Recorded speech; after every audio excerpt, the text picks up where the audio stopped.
Estamos llegando a la última hora de esta jornada tan interesante. Aprovecho para darle las gracias a Pedro Calaza por la invitación, por esta confianza en mí, a Nuria, a la Fundación Juana de Vega por la organización y bueno, espero estar a la altura. Eh, Estamos en una jornada que se llama, tiene que ver con la consiliencia, yo he buscado el término, y tiene que ver con la interdisciplinaridad, con la multidisciplinaridad y con el holismo, ¿no?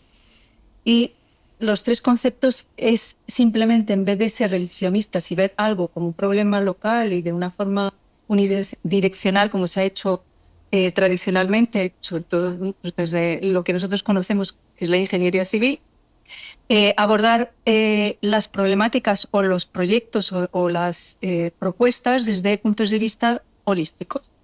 Entonces, en esta jornada hemos visto hemos asistido a tres ponencias de expertos, primero que me corrijan, pero bueno, en el diseño de espacios portuarios, en la arquitectura paisajística, en la movilidad sostenible y en la ingeniería civil y urbanismo.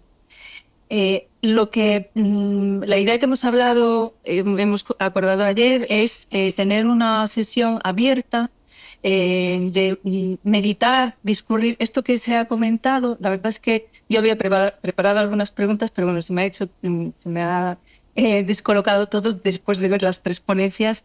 Entonces han surgido muchos términos que yo había pensado, pues incluso la ilustración, ¿no? Que la ilustración que comentaba Daniel es el origen de lo que tenemos hoy en día, que queremos controlar la naturaleza y entonces utilizamos la agricultura, pero con control, y eso fue en la ciudad de La Coruña lo que ha originado la situación actual de la ciudad. Entonces, el origen de las transformaciones de la ciudad yo creo que tienen que ver con el puerto. El puerto era una zona donde se iniciaron las primeras transformaciones en el siglo XVIII, prácticamente. Estoy aquí con mi profesor, que si me equivoco me corrige. Y después, esas transformaciones, el puerto de La Coruña estaba dividido entre dos municipios antiguamente, A Coruña y Santa María de Oza, que se unieron en 1912. Y la zona de mayor actividad portuaria e industrial, no solo relacionada con el mar, sino la industria propia de la ciudad, estaba en Oza, porque era el municipio más mayoritario. Estas transformaciones del puerto, con el crecimiento del puerto, fue prácticamente hasta los años 60, 70, y son rellenos portuarios. Luego tenemos un espacio que hemos creado desde la ingeniería, y es lo que hoy en día tenemos la oportunidad de volver a replantear y pensar. Entonces, yo, para no seguir mucho más, porque han surgido tantos aspectos como, por ejemplo, la equidad, que tiene que ver con la justicia, la participación, que tiene que ver con la implicación ciudadana, y que podemos plantear primero, le damos a la gente, luego le explicamos lo que tiene para que lo quieran, o bien primero hablamos con la gente a ver qué quiere y tenemos un diálogo más abierto, que luego que la decisión sea conjunta.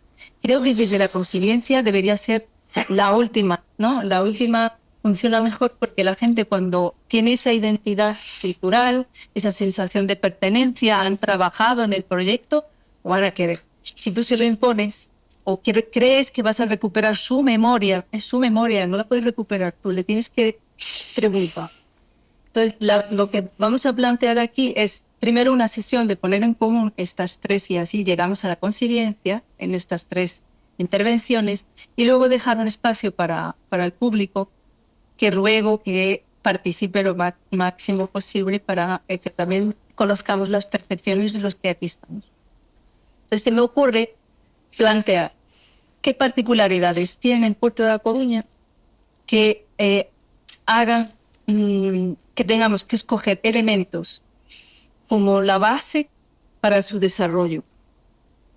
¿Qué lo hace diferente de otros puertos? Para que nosotros tengamos que escoger, esto tiene que ir sí o sí cuando estemos discurriendo en un... porque yo creo que está aún abierto, se puede, ¿no? Se puede aún pensar. Yo no iba a hablar, pero como salió el río Moneros y ese es mi tema, entonces, ¿cómo podemos abordar eso? Y lo dejo abierto a quien quiera responder. ¿Quieres que respondamos? Yo creo que podemos pensar en qué elementos son imprescindibles antes de pensar cualquier cosa para desarrollar el proyecto del puerto. Yo creo que ya está en el... Si quieres, empiezo. En los estudios que hicimos de distintas ciudades, tanto españolas como europeas, vimos que cada proyecto era específico y tenía unas características distintas.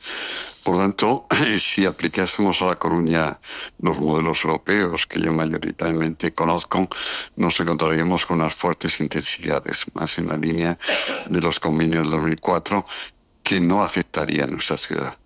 Por tanto, el modelo europeo de muchas ciudades aquí no es viable. Aquí no es viable. Y porque, no sé si por el tamaño del puerto o por la búsqueda también de la titularidad pública de algunos espacios, ¿no? Por lo tanto, el modelo de privatización de puertos americanos o de puertos europeos aquí no es un modelo. Luego hay elementos también patrimoniales en este sentido interesantes, ¿no?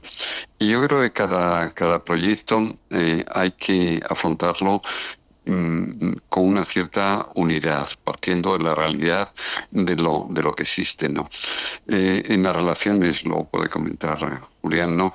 De las relaciones entre la ciudad y el puerto, antes lo he dicho, yo creo que hay temas específicos. Y un tema específico es el de la movilidad. Un tema específico es la ciudad que hoy tenemos, muy dependiente de intervenciones que se hicieron en los años 70, como consecuencia de la movilidad y el tráfico, digamos, entrando en el centro de la ciudad, ¿no?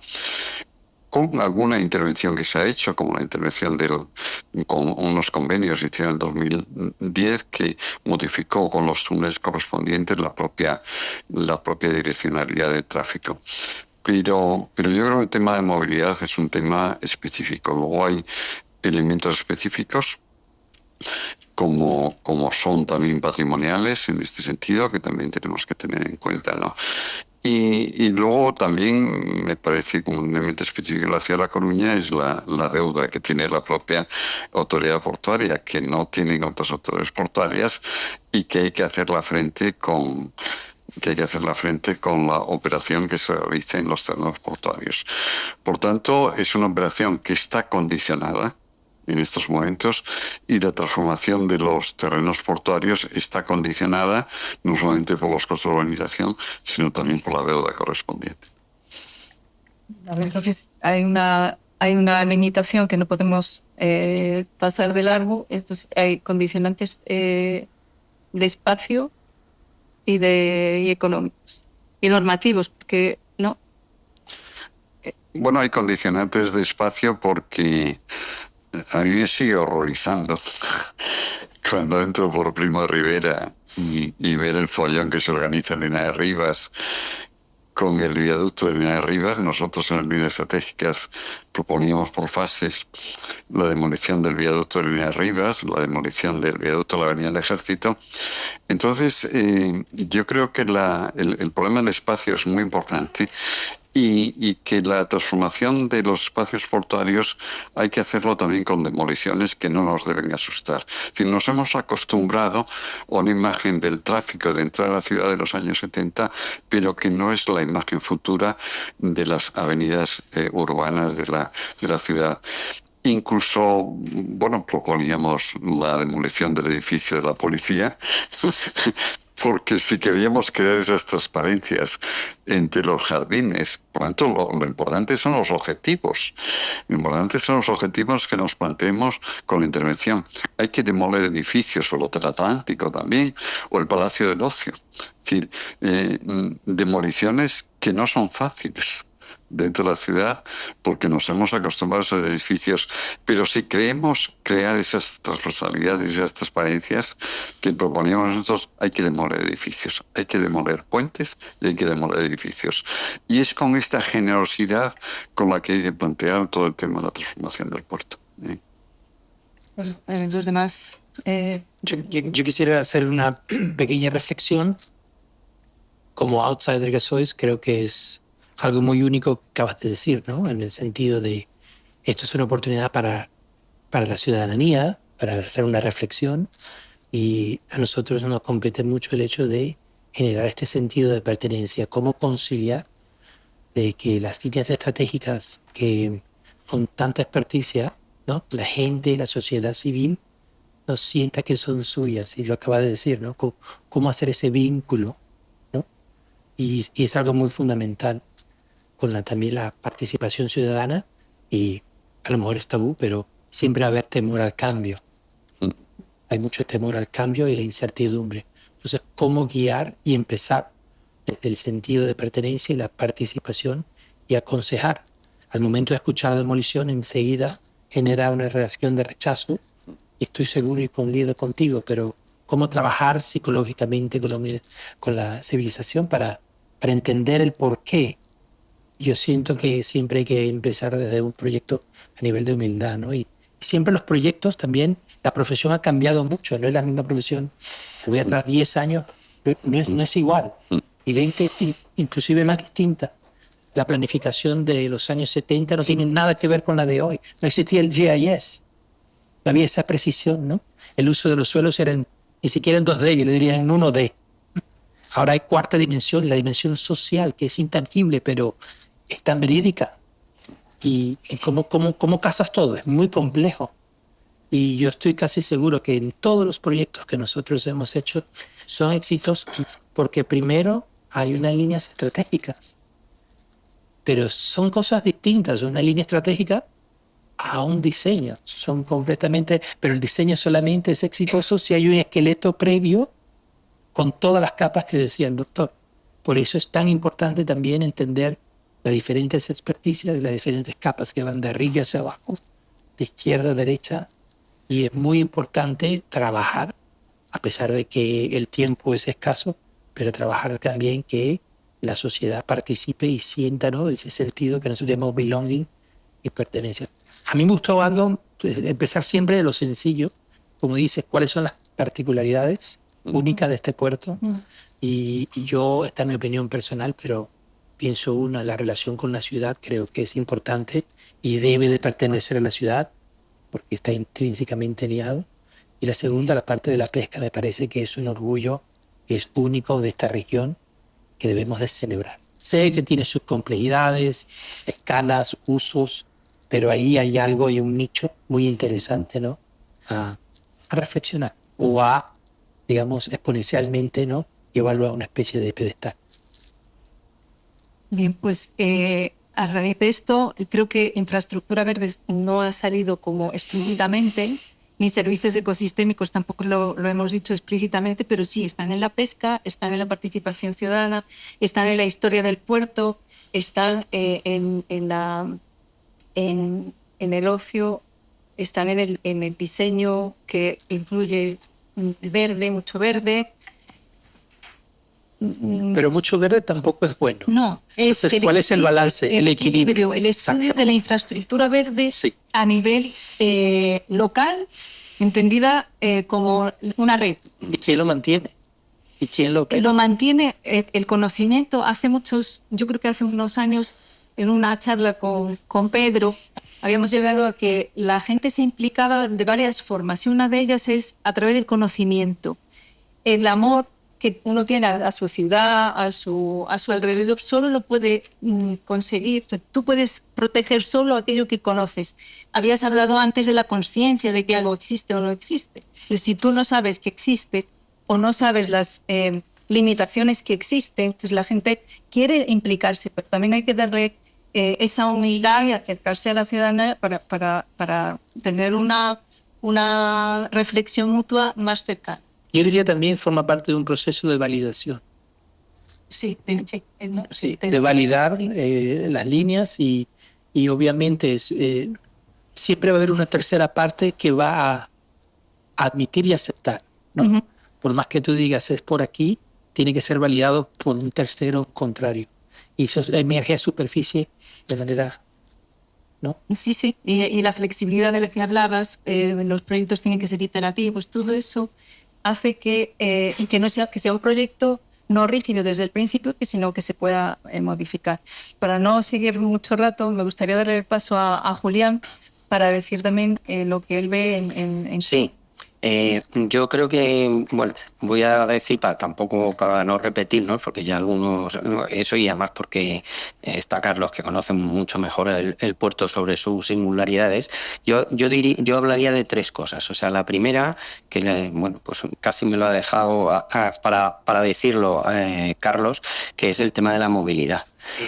Yo creo que hay una doble movilidad. Estoy en un proyecto muy parecido en el sentido es fluvial en Sevilla, ¿no? Es el río, pero es el distrito portuario de Sevilla que le pasa un poco lo mismo, o sea, tiene casi lo único que es río en vez de mar, ¿no? Y bueno, que llega la marea, ¿no? O sea, entonces es un puerto marítimo interior, ¿no? Más que un puerto fluvial.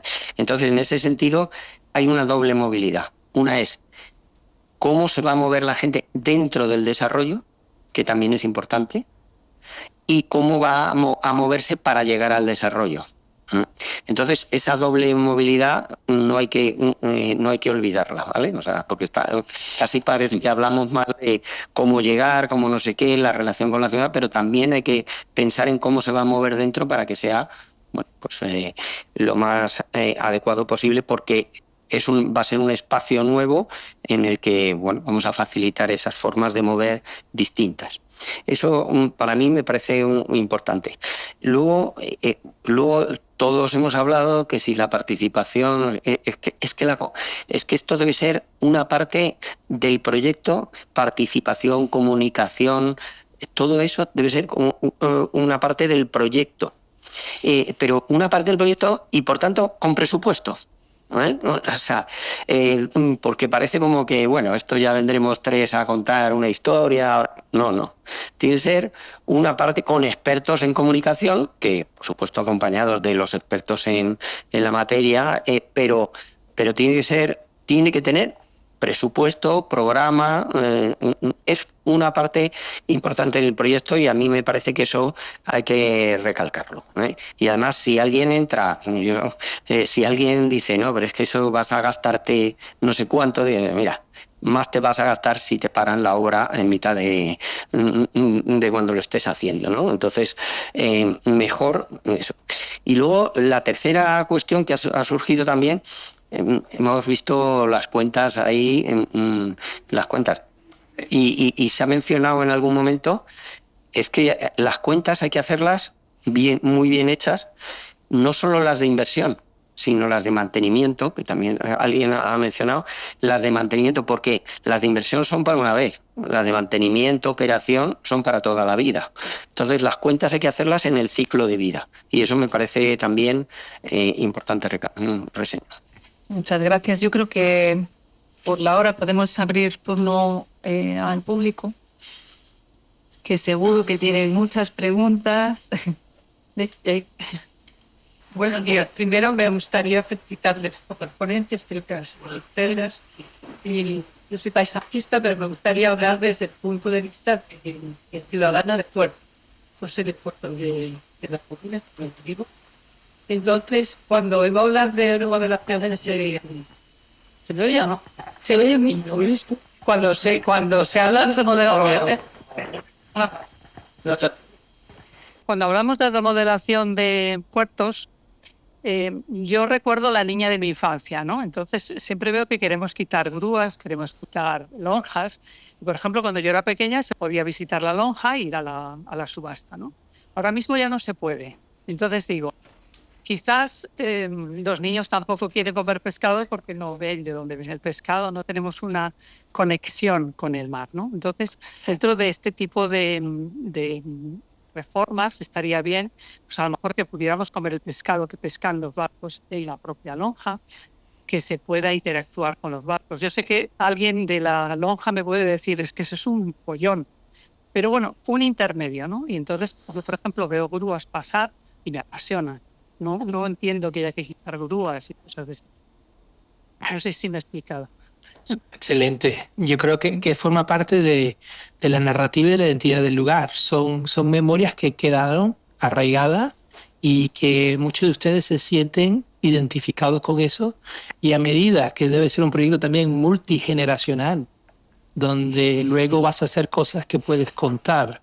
Y no se trata de ir nostálgico, pero hay esencias que forman parte del ADN de quiénes sois y de dónde venís. Yo creo que, sin duda alguna, te va a decir cualquier experto que es imposible porque hay una escala que van y vienen camiones y hay otra que tal, pero también se puede diseñar y por eso se llaman estrategias, ¿no? Donde eso que acabas de mencionar ocurra y genere ese sentido de pertenencia y también haya arraigo. Yo creo que el paisaje es una disciplina para generar esa ilusión, ¿no? Y que siga operando también a escala regional e internacional, cual debe de seguir, ¿no? Para no captar, ¿no? Dividir y quedarnos en ese punto. Creo que es posible, pero ese tipo de narrativas como tienes tuya, habrán muchas más que hay que empezar a incluir dentro de la futura visión. Me parece algo ideal, en mi punto de vista, mi opinión personal.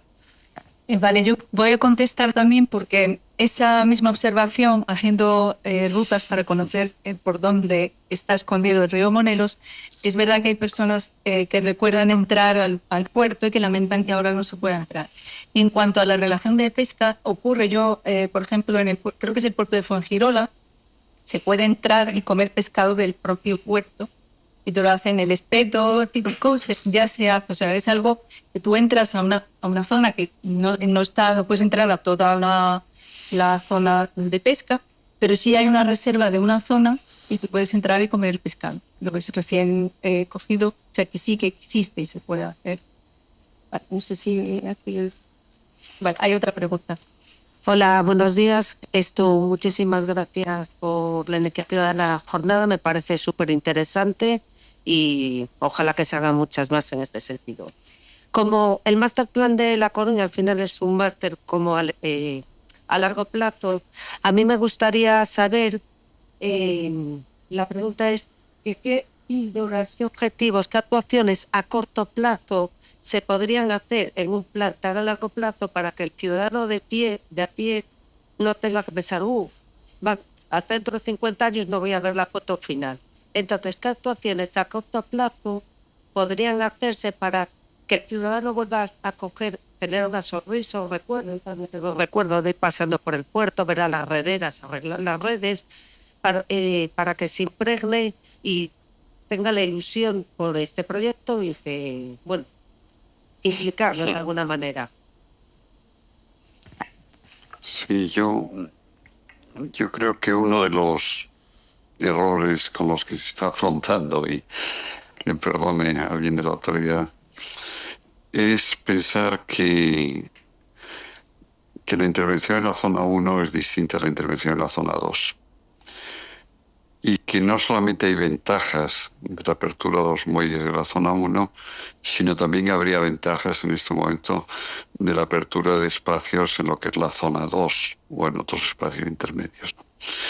Por lo tanto, yo entiendo que todo esto es una operación conjunta en donde el ciudadano debe ir interiorizando de alguna manera esa apropiación de espacios que anteriormente estaban monopolizados por el propio puerto. Yo creo que esto ya es posible en la zona 2, no solamente en la zona 1, de apertura de estos espacios, y que eso implica unas ciertas dotes de generosidad, no solamente por parte de la ciudad, sino por parte también de la autoridad portuaria, ¿no? Y en donde los ciudadanos vayan viendo transformación de espacios de la propia ciudad a través de las intervenciones. Por ejemplo, en la zona 2 se podría localizar un estacionamiento periférico de la cual se beneficiasen todos los conductores que vienen del área metropolitana. Nosotros lo recogíamos también en las líneas estratégicas y que no hay que esperar a la terminación de las concesiones, se podría ya con la estación de mercancías, que el Puigdedí no necesita esos espacios. Entonces, en la medida en que los ciudadanos vayan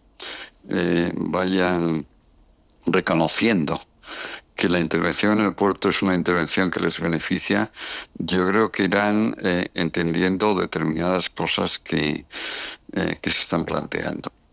Aquí hay otro debate que a mí me parece muy importante, antes lo planteaba mal, que es si hay que planificar desde abajo o planificar desde arriba, ¿no? Yo te he entendido mal que había que planificar desde abajo, desde las voluntades de los propios ciudadanos. Yo soy de la opinión que es bueno planificar también desde arriba y introducir esos procesos de participación pública. Cuando aquí se han generado debates respecto, por ejemplo, al tema de la vivienda, donde nosotros recogíamos vivienda en el puerto petrolero, aquí han saltado las chispas por todas partes, ¿no? ¿Qué quiere decir esto? Quiere decir que los ciudadanos todavía no ven las posibilidades de todos estos espacios y la localización de espacios residenciales, ¿no? Uno de los argumentos que utilizamos en las líneas estratégicas es que tienen que ser espacios con vida, que no pueden ser solamente espacios industriales, sino que tienen que ser espacios con vida. Independientemente de lo que diga el plan maestro, ahí tiene que haber vida. Y tiene que haber vida porque hay ciudadanos que viven y tienen actividades dentro de los espacios portuarios, ¿no? Por lo tanto, son debates que yo quiero traer, ¿no? Entonces, no siempre los ciudadanos entienden al 100% decisiones que puede haber en esos planes maestros, y en esa relación de diálogo que debe existir entre el documento que apruebe la autoridad portuaria y el ayuntamiento y la participación pública a través de la información pública, debe estar la solución a problemas que en estos momentos están viviendo y con debates que están produciendo en la ciudad cada vez que se produce una manifestación de lo que queremos que sean los espacios portuarios. A mí me gustaría acotar, y a lo mejor esto es generacional, pero es algo muy importante lo que acabas de decir, porque no se hace nada con empezar con una activación y a darle a esa actividad sin saber cuál es el final. Es decir, si empiezas a hacer un circo y quieres hacer no tiene nada que ver, ¿no? Pero es cierto que tienes que tener esa visión a largo plazo, cuál es el objetivo final, para entender que a lo mejor vas a iniciarte, ¿no?, con una actividad de bicicleta para niños, por decirte, ¿no? Pero si no entiendes que ese está designado para ello, hay una desconexión, ¿no? Pero es verdad que debe iniciarse desde el inicio, pero entendiéndose a largo plazo, y para mí es ambas, ¿no? El espectro es ambos. El siglo XXI son los dos, y vas a tener que buscar a través del liderazgo que surgirán, o será de participación ciudadana o fundaciones, el liderazgo que participará y que todos estén a la mesa y mediar, ¿no? Obviamente son procesos más lentos que el autócrata, ¿no? Sin duda alguna, pero forma parte de un proceso donde lo importante es que esté abierto. El segundo problema es que es verdad, el puerto en el recinto no le pertenece, entonces siempre que diga el puerto lo que va a hacer, pero es que es de la ciudad también, y los dos deben de sumarse, y los expertos también tienen absolutamente mucha virtud en lo que hacen. O sea, la narrativa comienza a construirse, y la estrategia, como dijiste, de comunicación, que puede que venir arriba y entrando se va cocinando al centro, puedes encontrar una especie de lo que llamo balance y unidad, digamos, la proyectación que se desea alcanzar. Sí, yo en ese sentido, vamos, justo habéis dicho mucho de lo que ya iba a decir, pero por puntualizar una cosa, para que veáis lo importante que es el tema de la participación, la comunicación profesional, ¿no? Hemos utilizado, o sea, han salido palabras aquí, ¿no? Como demolición, aparcamiento periférico. Menos mal que no le he llamado disuasorio, que es la costumbre aquí en esto. Quiero decir, vamos a cuidar ese lenguaje, porque a lo mejor hay que contarlo de otra manera. O sea, ¿por qué vamos a decir que es demolición si no a lo mejor es rehabilitación o reconstrucción o yo qué sé? Lenguaje es todo. Lenguaje. Y en vez de periférico, que suena a muy lejano, le podemos llamar aparcamiento de accesibilidad, ¿no? Por supuesto, tiene que estar conectado con el transporte público, ¿no? Vamos, o sea, me han surgido estas palabras, pero hay muchas más, ¿no? la comunicación tiene que ser muy profesional, ¿no? Y luego todo lo de abajo, arriba, bidireccional de la participación, pues me parece muy importante y ya lo habéis dicho. Me voy a defender en lo que, por alusiones.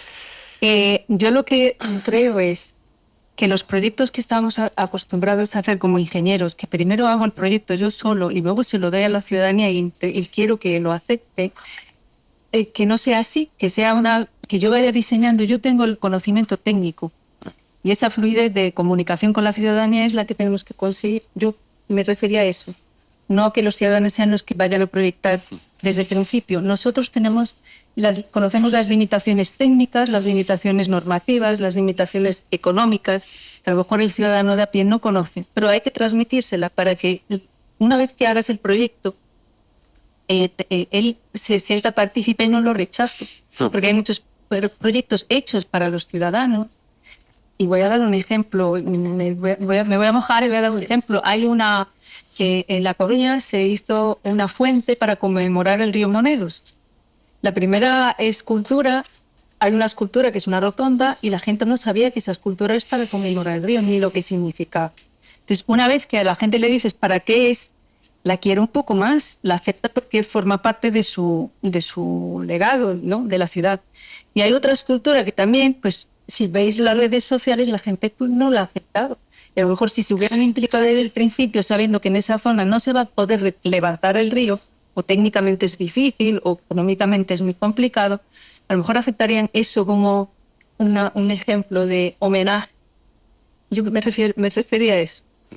Bueno, queda claro, ¿no? Tenemos palabra.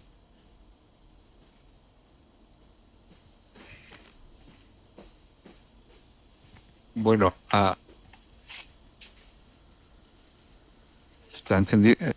Sí. Se oye. Sí. No, bueno, me ha interesado esto de la participación de la gente. No es fácil. No es fácil porque la gente tiene, de alguna forma, visiones parciales. A veces hay asociaciones que están orientadas a combatir pues todo lo que sea edificabilidad o lo que sea, o todo lo contrario, en verde. Pero sí creo que debe haber una mayor participación, también a través de asociaciones, también a través de técnicos que no son solo los involucrados, que orienten a la gente, se llaman líderes de opinión, o sea, es decir, la gente tiene que estar más conectada y ese es uno de los objetivos de estas jornadas. Por eso la Fundación, que se considera parte de la sociedad civil, pues tomó esta iniciativa para abrir el proceso, que parece un poco cerrado, ¿no? En ese aspecto, a mí me preocupan cosas concretas, ¿no? Porque desde el punto de vista de estrategia, hay que tener, el puerto es parte de la ciudad. Es decir, considerar el puerto una especie de república independiente que decide lo que él, lo comentabas tú, lo que él reserva para no sé qué, a veces, yo pongo un ejemplo, ¿no? El puerto dice que quiere dejar el muelle centenario, que es para lo que se hizo, para contenedores, que nunca se consiguió mucho. Pero pensando ya en Galicia, hay un puerto de contenedores en Ferrol, que no está muy lejos. Y podía quedar el puerto de Ferrol para contenedores, como una falta le hace, concentrar, y el del exterior de Coruña, el exterior de Ferrol contenedores, el exterior de Coruña más para graneles. No lo sé, yo estoy pensando como Galicia, como ciudadano, y claro, eso cambia también la perspectiva de los usos que puedes darle a la zona portuaria. O sea que, puestos a debatir los temas, decías tú que no conocemos las normas de no sé qué. Bueno, a lo mejor a los organismos públicos también les viene bien adaptarse a lo que la gente desea o a la estrategia general de una ciudad que ve una oportunidad de transformarse, ¿no? Y bueno, a lo mejor se admitirían mejor otras cosas, bueno, rellenar parte del muelle actual. Es decir, en cuanto entra en juego también, pues toda la superficie del puerto, las oportunidades que se abren son diferentes, ¿no? Muchas gracias. Nuria, mientras sí que voy a decir que es verdad que los procesos de participación y cuando hay las exigencias a veces de los ciudadanos son complicadas de cumplir y a veces es muy complicado, pero no por eso es un derecho que tiene el ciudadano de participar, no se lo puede negar. Pero hay que generar una conciencia también que es un proyecto sumamente complejo y primero tiene que funcionar en su sostenibilidad económica. Entonces, también existe un liderazgo aquí importante a nivel financiero que tiene que primero identificar cuáles son esas anclas. O sea, un proyecto de espacio público, pero también hay un proyecto muy pesado a nivel de el potencial económico de desarrollo inmobiliario que va a ocurrir ahí. El objetivo, Claro. que también a veces lo dejamos, ¿no? Y va de la mano sino más. Entonces, el espectro es bastante amplio y yo creo que sí es difícil complacer la ciudadanía, pero la ciudadanía en realidad necesita entender que ese balance del espacio público es mucho menor que las intervenciones a nivel de la futura masa edificada que va a suceder. Entonces también tiene que haber una especie de entendimiento de ese business plan primero, antes de decir, bueno, ha venido aquí a desarrollarse. Obviamente cuando Frank Gehry hizo su intervención catalizadora con todo su apoyo, también había detrás de hace muchos años toda una estrategia importante de lo que venía a suceder en esa sucesión, ¿no?, importante en Bilbao. No, yo creo que contestarte. Nosotros lo recogíamos también en las líneas estratégicas, ¿no? El espacio de Coruña Ferrol es un espacio único. Lo ha sido desde la antigüedad, ¿no? Por tanto, podría haber estrategias conjuntas entre el puerto de Coruña y el puerto de Ferrol, ¿no? Es verdad que hay una singularidad respecto a las mercancías, porque el puerto exterior no puede tener mercancías, pero podría tener el puerto de Ferrol, ¿no? Y estamos reservando un espacio central dentro del puerto, como es el Muelle Centenario, por un debate que es un debate localista, que es en el que estamos en Galicia. Ayer me preguntan por el tema de los aeropuertos, que es el tema de que cada ciudad quiere tener todo, ¿no? Y sin embargo hay temas de complementariedad que son posibles. En el caso portuario es así, y en el caso de los contenedores también es así, pero que no se están afrontando, porque se piensa que el puerto de Ferrol, que está a 15 kilómetros de aquí, no tiene que ver con nosotros, y que nosotros debemos tener contenedores aquí, ¿no? Por tanto, claro. Gracias. Nuria, ¿no? Te toca. Sí, buenos días. Apuntarme a las felicitaciones por la jornada y a los ponentes. Yo quería haceros una pregunta un poco más general, y es, sobre todo cuando Bassini ponía sus magníficos ejemplos, y los de los Docklands, me pareció un proyecto impresionante. Y yo estaba pensando, me imagino que estas casas también costarán un precio impresionante. Es más, yo veía viviendo en la anterior, en la menos bonita, no en esa. Y ahí comentaste que la mitad era de protección oficial aproximadamente. Un poco era porque los proyectos de mejora urbana muchas veces acaban, ya sean de zonas industriales, ya sean de cascos históricos, ya sean de barrios deprimidos, acaban, o muchas veces en gentrificación, o, muy común en España, en turistificación, cual se mejora la estética, pero la vida particular de la gente no se mejora. Podrían dar un poco de desequilibrio, eficacia, eficiencia. Y muchas veces, desde el punto de vista del medio ambiente, muchas veces la gente reacia porque ve muy bien los costes. O sea, el coste de no acceder a una zona lo tengo muy claro. Los beneficios son más difíciles. Entonces, bueno, la pregunta en particular, Bassini, ¿cómo contemplasteis eso? Si lo contemplasteis, ¿cómo llegasteis a ese porcentaje? ¿O cómo se debe contemplar? Y al resto de la mesa, Julián, bueno, también cómo ve ese aspecto, cómo se puede hacer para que no se materialice ese riesgo, esos procesos de renovación al final pues no contribuyen a de problemas sociales, pues el problema social no es el acceso a la vivienda, ¿no?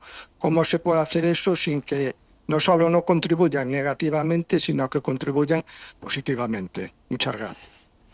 Yo solo quiero agregar para responder tu pregunta y poner una proporción. Borneo son 2 muelles, aproximadamente los dos son 25 hectáreas. En el año 98, digamos, solamente la construcción de las viviendas costó 35, 38 millones de euros, las viviendas, y todo lo que es la parte de superficie, obviamente todo un proceso de limpieza que le tocó a la ciudad, es decir, lo que está encima, ¿no? Que vamos a decir, al precio de hoy, si le pones un 20% inflacionario, te da 80 millones de euros, por decir 25 hectáreas. Mi mensaje es, cuando uno compara infraestructura y esos costes, ¿no? Y versus la infraestructura de un parque, que es normalmente, en mi experiencia, no excede el 5% del total. Es decir, las infraestructuras del presupuesto son bastante pesadas y mi único consejo en base a eso es, bueno, designemos ese 2%, ese 5%, a que sea más tangible. No empecemos por un estacionamiento o por una vía soterrada, pero empecemos por entregar al público algo que les pertenece y estratégicamente escoger luego las intervenciones para hacer. En este caso, en Holanda, pues fue el consorcio donde entre las partes se encuentra el balance de cómo se va a financiar. Está el constructor en la mesa, que sabe cuánto cuesta, ¿no?, hacerlo y sus beneficios. Está el ayuntamiento en la mesa, que lo único que puede hacer es la normativa.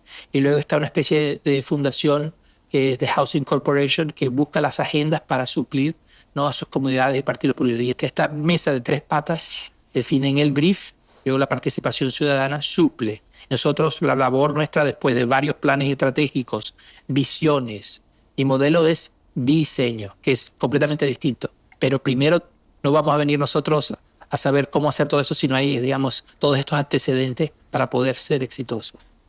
Sí. Vale, solo para un poco puntualizar, porque también él preguntaba sobre el porcentaje de vivienda social que es cierto, ¿no? Que se proyecta. ¿Perdón? Sí, sí.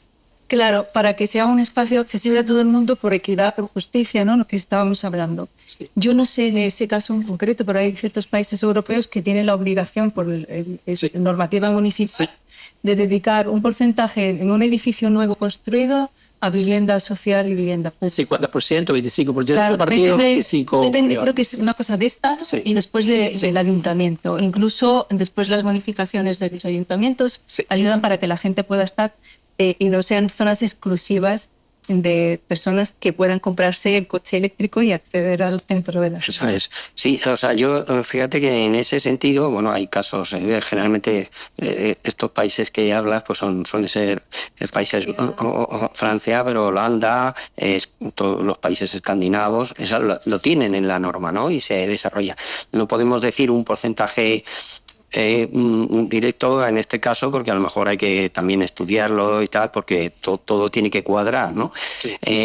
Pero fijaros, es que me parece importante ese tema, porque lo he estudiado en algún caso, me parece que era de Malmö en Suecia.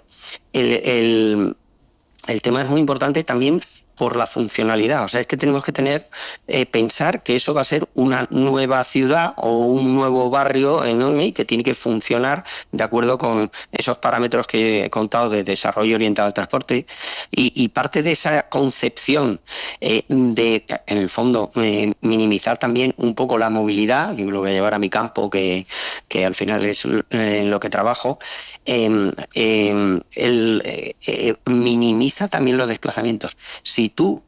Si resulta, y esto ha pasado en algunos casos, que al final generas un nuevo desarrollo para ricos, los que trabajan en los comercios, los que trabajan en esto, los que vienen a limpiar, los que vienen no sé qué, resulta que vienen de 15 kilómetros más para allá y generamos más movilidad motorizada. Entonces, en ese sentido, no tenemos que pensarlo solo, digamos, de una función social, de evitar la gentrificación, sino además de hacer funcional ese espacio urbano que estamos desarrollando.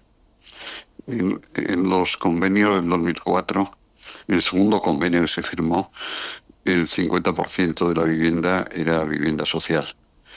Lo que pasa es que las edificabilidades que localizaba en la zona 2 eran el 88% era todo residencial, de 1 metro cuadrado por metro cuadrado. Por tanto, el problema era la densidad de viviendas que se localizaba ahí, no tanto la parte social que estaba en los convenios del 2004. Y luego lo mismo se puede hacer con temas de comercio, ¿no? Para no generar esas plusvalías de que al final solo va la franquicia super guay de no sé qué, ¿no? Bueno, pues vamos, yo creo que es una de las ciudades gallegas, no sé si Santiago o Pontevedra, que por ordenanza tiene un límite de lo que es comercio tradicional a comercio de franquicia, vamos, que lo hace, no sé si es por la sede social o algo así, todo esto. Bueno, pues son maneras de controlar para que al final no todos sean, también en el comercio, pues no sean todos franquicias que también expulsan al mercado, al comercio tradicional. Vale, hay una pregunta pendiente. Ay. Bueno, nada, antes de nada, muchas gracias a todos. Creo que están saliendo cuestiones muy interesantes y que además ponen de manifiesto que la población está realmente implicada y quiere formar parte de este proceso, ¿no? Por eso nos parecía también importante esta iniciativa desde la Fundación, en la que en todos los procesos que realizamos tenemos en cuenta esa participación pública, porque sí que creemos en ella y la hemos experimentado en primera mano y cada vez creemos más, ¿no? En ese proceso de ida y vuelta y a largo plazo, porque diseñar esos eventos de participación y muy ad hoc para este proyecto, saber un poco hacia dónde queremos ir, lógicamente teniendo muy claro que la planificación luego tiene que tener una capa experta de expertos en distintas disciplinas además, pero sobre todo diseñar muy bien esos eventos de participación para poder abrirlos a toda la ciudadanía realmente y que todo el mundo tenga oportunidad de participar. Creemos que es clave y que en todos esos eventos hay un intercambio y un diálogo de ida y vuelta en el que tú aprendes de la gente y obtienes información que realmente es muy relevante. Tenemos encontrado verdaderos expertos locales en todos los procesos en los que hemos participado y es una información que luego se puede incorporar y que enriquece mucho el proyecto. Y por otro lado, esa capacidad de ir educando también a la ciudadanía en ciertos aspectos, porque lógicamente no todos podemos saber de todo y ese intercambio es lo que realmente pues lleva a una planificación consiliente, ¿no? Y en este sentido, esos eventos que comentabais, ¿no? De pequeñas apropiaciones ya que se están realizando, de volver a vincular a la ciudadanía con los terrenos portuarios, que ya se ha hecho alguna experiencia, seguir replicando eso me parece esencial, pero además aquí quería introducir la perspectiva de infraestructura verde, porque es cierto que esas primeras iniciativas que se han hecho de apertura de los terrenos portuarios al mar son francamente todavía muy duras, muy grises, y me gustó mucho en la charla de Daniel Bassini un poco esa perspectiva de dar la posibilidad al verde de que se vaya apropiando también de los espacios. Por un lado la apropiación ciudadana, pero por otro lado la apropiación de ese verde espontáneo que forma parte de esa pequeña infraestructura verde que es tan importante y que además es más sencilla de mantener que el otro verde a largo plazo que también vendrá, ¿no? Entonces quería preguntar un poco qué oportunidad puede haber en esas apropiaciones de los terrenos portuarios de empezar a introducir esa infraestructura verde a escala local.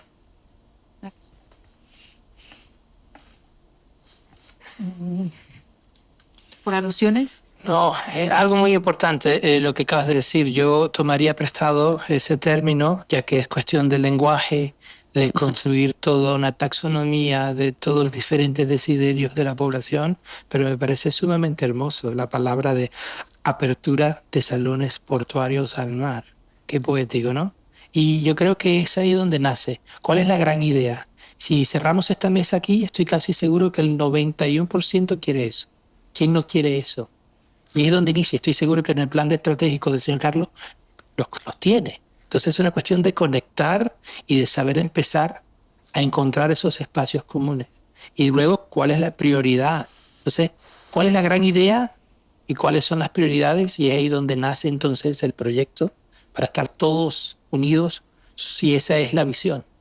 Y yo creo que en el caso del espacio público, una deficiencia que tiene, digamos así, el puerto de Diablo, que no está conectado a la ciudad, pues empezar con una red o una estructura verde que lo reconecte, ¿no?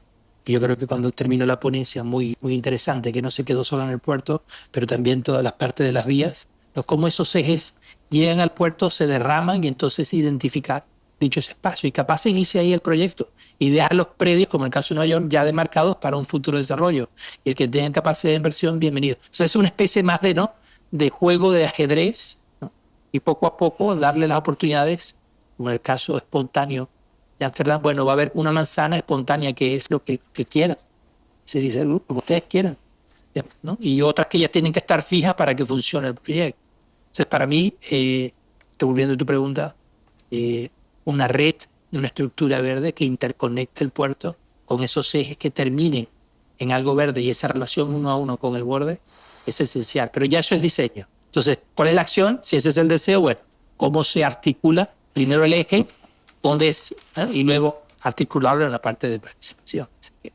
Vale, yo quería añadir que no he visto todo el proyecto porque son 1000 páginas, ¿no?, la del proyecto de Carlos, pero sí que hay una publicación en la revista Obras Públicas y sí que se ve todo el trabajo y efectivamente que sí que tiene espacios verdes, tiene evita las barreras del puerto con la ciudad, hay una continuidad en el diseño, no se queda justo en las fronteras del puerto. Entonces, yo creo que es una concepción, un estudio muy meditado, con varios, teniendo en cuenta los enfoques tanto de diferentes disciplinas, las limitaciones, volvemos a decir, las económicas, las normativas, las de usos. Entonces, yo creo que es como base para el puerto de Coruña y conociendo la historia del puerto que Carlos ya ha desarrollado en varias publicaciones, creo que se puede complementar un poco con lo que hemos hablado hoy, pero creo que puede salir un proyecto bastante potente, ¿no?, con la movilidad que también hablaba Julián. No sé si tenéis algo... sí. La última por orden. Bueno, la penúltima por orden.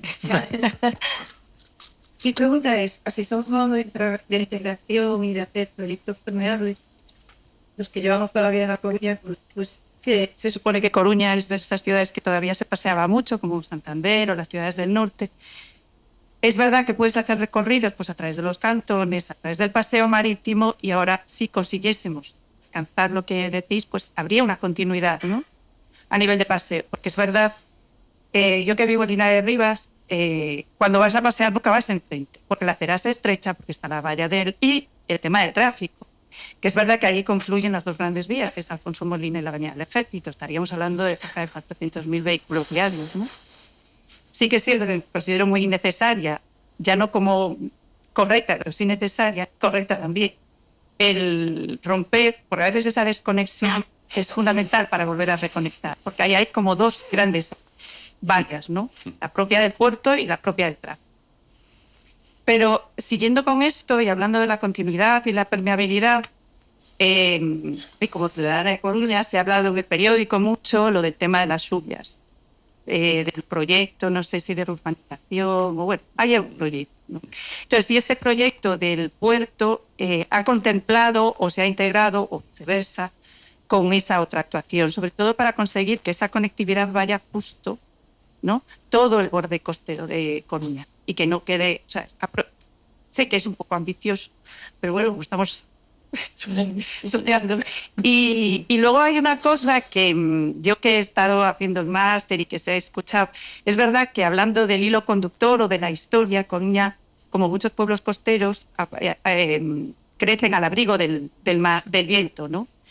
Entonces, es verdad que a partir de, bueno, por lo que decíais de que empezó a crecer el puerto, se generó una desconexión, pero yo creo que uno de los potenciales que hay en esta actuación es recuperar esas zonas cada vez más agradables, que es por donde sale el sol, por donde está protegido de vientos y demás. Creo que tiene mucho más potencial, porque de hecho la zona del otro lado era una zona mucho más oscura, es donde se pone el sol, y hay una anécdota que a mí me ha quedado grabada sobre el tema de que Coruña nació no aquí, sino en el castro del Viña, ¿no? Y que los antiguos pobladores del castro del Viña consideraban la Torre de Hércules y el mar como un lugar oscuro, ¿no? Entonces, creo que eso sería una narrativa que me parece muy interesante de poder aplicar a todo este proyecto. Y nada más. Hombre, las narrativas son importantes y nosotros reflejamos el tema metropolitano porque aunque el primer encargo era de la zona 1 y zona 2, pensamos que la transformación del puerto y luego más la zona de transición no se podía quedar ahí, ¿no? Por lo tanto, que las Subias era un espacio que debíamos de incorporar, aunque no lo incorporamos porque no formaba parte de... Pero la verdad es que siempre hemos tenido en cuenta que este era un proyecto metropolitano. En cuanto a que la transformación del frente de la ciudad, que luego se continuaba por Santa Cristina, era un proyecto ambicioso que debía reflejar también la transformación de la ría del Burgo y de lo que es el área metropolitana, ¿no? Y esa fue la idea con la que trabajamos, incluso las líneas hay varias referencias al tema metropolitano que no se debía quedar solamente en los espacios portuarios. Esa es una buena reflexión, aquella pregunta, ¿qué podemos comenzar con la comunidad? Pero, por ejemplo, invitar a la sociedad a caminar el puerto, ¿no? Esas zonas restringidas, armar grupos, ya eso es toda una estrategia de comunicación que va a generar de nuevo a conocerlo. Y son grupos y jornadas que pueden hacerlo durante definitivo tiempo y genera esa conciencia al momento de iniciar, ¿no?, esta aventura, la cual interesantísimo tu punto de vista, para reconciliar y atar tan solo con caminar, ¿no?, y encontrar los regalos que el puerto ya te da. ¿Hay alguna pregunta más ahí? Sí. Gael. Sí, bueno. Sí, creo que me escucháis bien. Voy a intentar ser breve porque me parece que estamos bastante fuera de tiempo y gran parte de las cuestiones que iba a preguntar ya las ha respondido Carlos.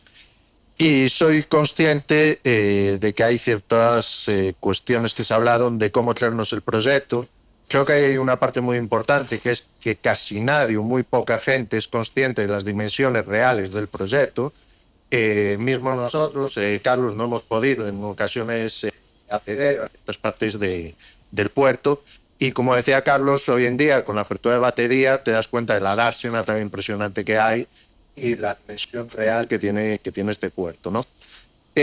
Ahí también creo que son cuestiones que somos presas de anteriores posiciones y que hay mucha gente que no es capaz de, ser flexible en esas posiciones, por ejemplo, en el tema de la vivienda, y que en parte es producto de esta falta de conocimiento de la dimensión real, ¿no?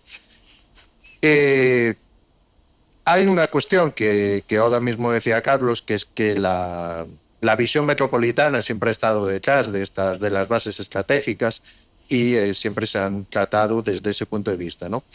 Pero a mí me gustaría hacer dos preguntas, sobre todo a Daniel Bassi, que me he perdido la primera parte de su exposición, pero sí hay un par de cuestiones que me parecen interesantes. La primera es cómo podemos en esos proyectos, Borneo, conocemos Borneo, de los que has expuesto, cómo dotar de unidad a un entorno tan amplio como estamos hablando, sobre todo que se incide en un entorno litoral, con un paisaje específico, un paisaje que va más allá, pues, como se hablaba de las lluvias, del frente de Oregón, por ejemplo, de Mera, de esas visuales.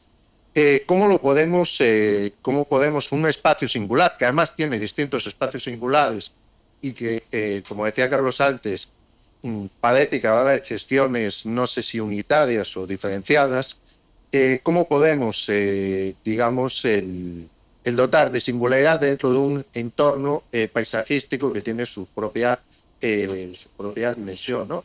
Esa es una. Y la otra cuestión que también creo que no se ha mencionado y que también estaba en las bases estratégicas tiene que ver en cómo este proyecto puede tener incidencia en los barrios del entorno. Barrios como Os Castros, que tienen ciertos déficits de dotaciones, etcétera.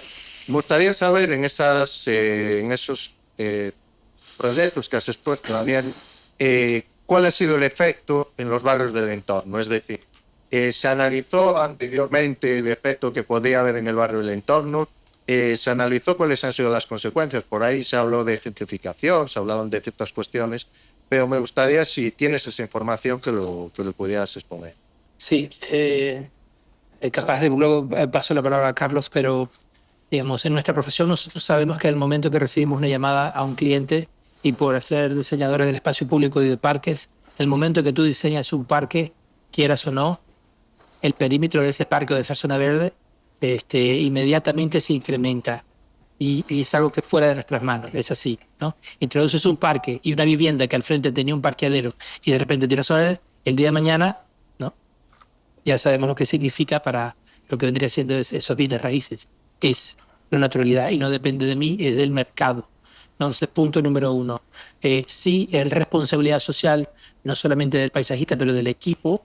Normalmente cuando se proyectan estos espacios verdes sí se toman en cuenta las condiciones de bordes y el equipo dice cuáles son las deficiencias, porque el primero en la lista de prioridades, ok, aquí hace falta jardines infantiles para un barrio, por ejemplo en Madrid, que se olvidó de vivir con el río Manzanares y de repente se conectan los dos barrios que estuvieron no conectados y un puente peatonal fue la primera, digamos, acción.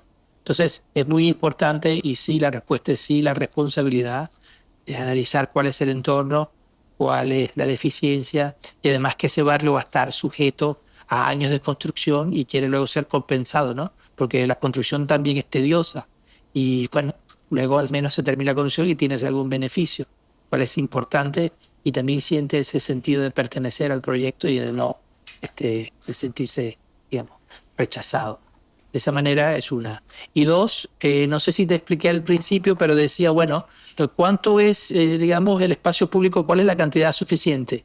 Y para eso hay que hacer un serio análisis porque no es cierto con la longitud y la distancia que lo vas a caminar todo. Lo vas a caminar por etapas o lo caminas un día porque lo vas a planificar, pero tienes que hacerlo tangible, ¿no? Esa caminata, en este caso Copacabana es exitoso por la masa crítica y la distancia. Si lo haces el doble no funciona. Entonces es muy importante entender cuáles son esos radios de caminatas, a qué subdistrito pertenece y que no sea en nuestra recomendación el proyecto mismo en todo homogéneo. Debe ser diverso y debe responder a sus condiciones de borde. Si responde a esas condiciones de borde, inmediatamente muta y comienza a sentirse propio. Entonces aquí vas a tener varios segmentos y luego a nivel de espacio público debes de traer la unidad, ejemplo, a lo mejor la traes con la materialidad de los pavimentos. Capaz el mismo pavimento, pero cambias la manera de colocarlo. Eso genera unidad. O cierto mobiliario genera unidad. O cierta riqueza dentro de X arquitectura y otras singulares genera unidad. Entonces luego tienes que entender qué genera unidad, pero también entender que debe generar espacios íntimos y que sean tangibles y manejables para esa ciudadanía y que no se vuelva tedioso, inhumano y que dé fastidio y que seas lavado por el viento, ¿no? O sea, hay que ser bien estratégico y eso es diseño del espacio público.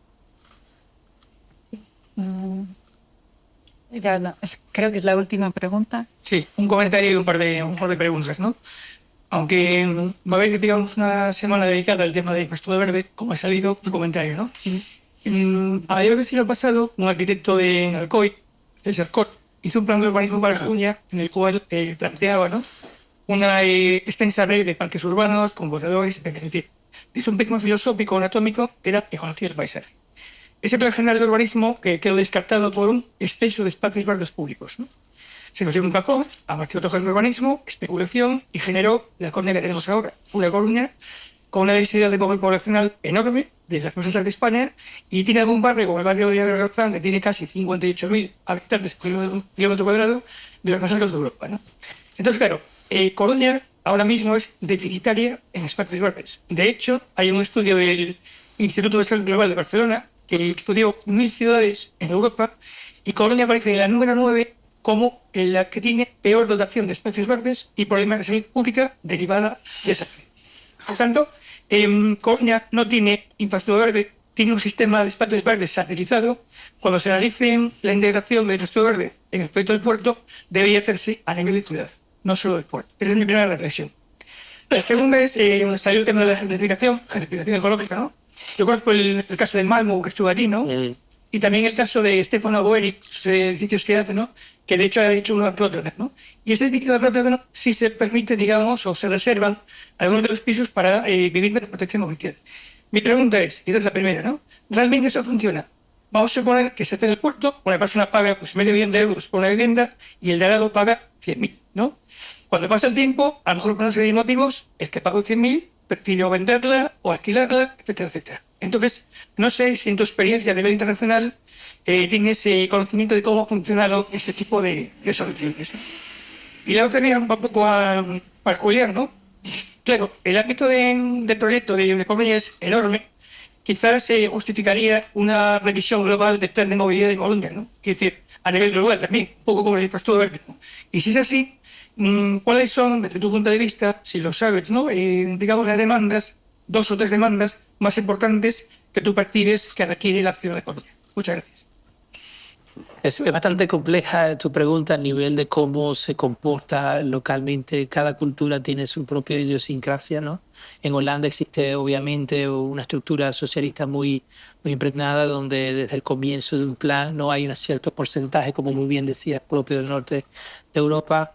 Y es muy difícil comparar. Por ejemplo, en los Estados Unidos hay un pavor de dejar el interés social en Buenos Aires porque creen que luego no la pueden recibir de vuelta. Entonces, cada cultura tiene su idiosincrasia de cómo se comporta. Nuestra filosofía verdaderamente depende y pasamos el batón localmente cuáles son las mejores estrategias a nivel de bienes raíces y de incentivar. Lo que sí nos da apetito es que en el puerto van a surgir muchas edificaciones que están vacías. Es una carta abierta, es una invitación a tener incubadores de gente y sucede la generación de rebelos joven que dicen, mira, tomen este espacio y ven y hazla cool, ¿no? Y en 5 años vas a ver, tienes un incubador. Entonces, ¿cómo emprendemos y empoderamos a esa generación que no tiene un estudio, que está arrimado en casa de la tía o de la abuela y puede empezar su propia empresa, ¿no? Y entonces ahí es donde yo diría, eso es donde comienza a ser un proyecto multigeneracional. Y la condición es, tiene 5 años, vamos a hacer este lugar un lugar no apetitivo, y muchas veces luego, con el pasar de los años, madura y se queda o cambia, pero está condicionado a 5 años. Esa fue la estrategia, por ejemplo, para generar en Rhode Island cultura diferente americana. Pues Stripe es, digamos, esa sensación de que luego los señores que quieren invertir quieren ir ahí porque es cool, ¿no? Que al principio no es muy feo. Entonces, ¿cómo generar ese sentido de pertenencia en un hangar bellísimo y que, bueno, que quieres quedar aquí, tú pones la calefacción, tú te entiendes, no pagas la renta, pero el resultado del retorno es que se genera un espacio distrito cool, ¿no? Entonces, también entra mucha antropología y mucha teoría, lo que llaman los estudiosos, ¿no? Del Jane Jacobs, ¿no? Entonces, esa es la base fundamental. Y la segunda pregunta, y termino con esto, sin duda alguna, la red, ¿no? La trama verde es fundamental y qué lindo ejemplo. Y ahora en el siglo XXI ya no es más plano, pero tiene elevaciones, lo que llaman arriba de la copa del árbol, la copa del árbol, inclusive, ¿no? A nivel de superficie. Es multidireccional, la cual es fascinante, ¿no? Antes, en los años 50, nunca ibas a escuchar hablar, ¿no? De la continuidad de la copa. ¿Qué dice? Calcúlame el porcentaje de la continuidad de la copa. El desafío con el ayuntamiento no, cada 25 metros, pero no hay continuidad de copa, tiene que ser cada 8 metros, ¿no? El Piedad Sombra en el año 3. Entonces, ahí comienza ya la ciencia, que hoy en día está muy avanzada, para generar esta red que es fundamental. Excelente ejemplo. Bueno, yo respecto a lo que preguntas, Pedro, más que detectar demanda, intuición, porque nadie me ha dicho qué, ¿no? O qué es más intuición de los grandes problemas relacionados con la movilidad. Bueno, yo creo que hay uno que lo ha mencionado Carlos, que es convertir carreteras en avenidas, ¿no? Y ahí tenemos una oportunidad impresionante. Como tienen mucho ancho y mucho de esto, a lo mejor ahí es donde tenemos que meter también carriles reservados para el transporte público, que además hagan una función, y ahora paso al siguiente punto, que es urbana y metropolitana, porque es que este proyecto tiene un calado que va a tener una función. Y ya he dicho antes que hay una relación de los municipios cercanos con Coruña, con la ciudad, que es casi de barrio, y que por tanto tenemos que darle esa conexión, porque muchos, nos ha pasado en el mismo proyecto que estamos haciendo en el Distrito Portuario de Sevilla, es que cuando nos hemos puesto a estudiar la movilidad, es que el 40% va a venir de los entornos metropolitanos que están a 5 kilómetros.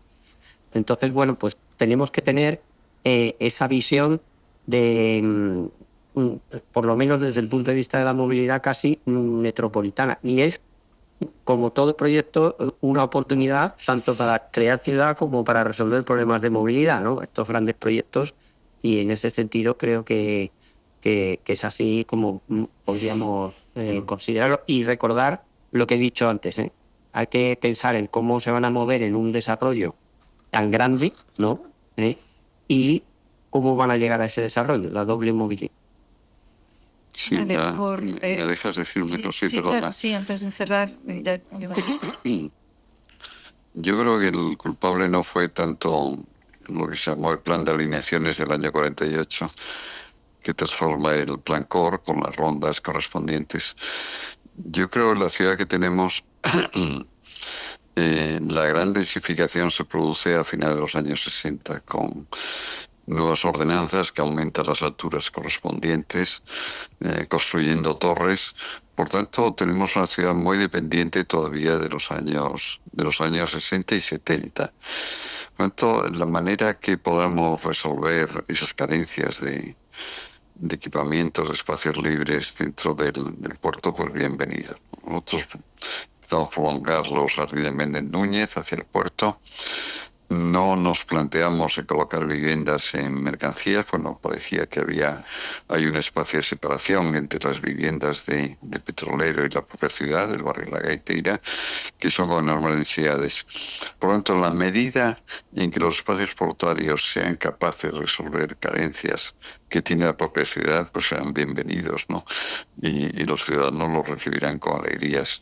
No tanto de convertir tanto en una zona verde todo, puesto que eso sería inviable de los costes de urbanización, como se ha defendido en algunos debates, sino desde un equilibrio entre lo edificado y lo verde. Pero lo verde sí va a tener un papel importante en la transformación de todo ese frente litoral. Hay una pregunta. ¿Cuántas preguntas hay más? ¿Solo una? Solo una. Breve. Y ya terminamos porque estamos fuera de tiempo. Pensaba que no íbamos a cubrirla ahora, pero muy bien. Bueno, no iba a hacerla, pero me parece interesante sacarla a debate. No, debate no. Bueno, debate no, quiero cantar la conciencia, por decirlo brevemente, ¿no? Y es el... vale, perdonad. Sí. Bueno, como soy arquitecto, quiero añadir un matiz puntual, y es que a no ser que el suelo no se ha consolidado, el porcentaje de vivienda social ya está incluido en las obligaciones de desarrollo de cualquier área. Pero vamos, es un matiz puntual en base a lo que hemos hablado. Pero bueno, he trabajado en planeamiento, en urbanismo, en paisajismo, o sea que mi tema, por ser de Coruña, es... este verano en particular, hablando con una persona que se dedica a la vela, dice que el porcentaje de gente que hace vela en Coruña cada vez es menor. No hay una tradición de vela en la ciudad. La escala, que es un poco lo que trataba Daniel, la escala de la ciudad es una bahía, no es un puerto. Entonces, ¿por qué no hay esa tradición? ¿Qué sucede? El puerto tiene un tráfico, no sé, eso ya es una cuestión de que no me compete, ¿no? Pero también el tema de la problemática de atravesar de Coruña a Santa Cristina, ¿no? Siempre se ha hablado ahí de hacer un puente, que no se hacía. Yo creo que esta circunstancia es muy interesante para añadir unas variables que sí que pueden aportar algo en relación a esas carencias, ¿no? Ya solo de la identidad de la ciudad, de los ciudadanos, como no usuarios del mar para el uso y disfrute, no como en Holanda, que todo el mundo tenía su barco, sino el hecho de la movilidad más allá de las vías, sino de la movilidad entre los dos extremos de la bahía a través del puerto. Me parecía una oportunidad que puede dar identidad y fortaleza a lo que es el proyecto del puerto como tal. Vale, yo me veo obligada a cerrar. Me tenéis que perdonar, la pregunta queda planteada, creo que lo hemos entendido. Esto llama a que se organicen más cosas para que podamos seguir hablando del tema, porque surgen muchas cosas. Entonces, muchísimas gracias de nuevo a Pedro, a Juana de Vega, a los que habéis asistido. Muchas gracias por vuestra paciencia, conmigo sobre todo. Soy la menos experta aquí, entonces me veo en la obligación de dar las gracias y bueno, hasta siempre. Muchísimas gracias. Saludos. Hasta la semana que viene.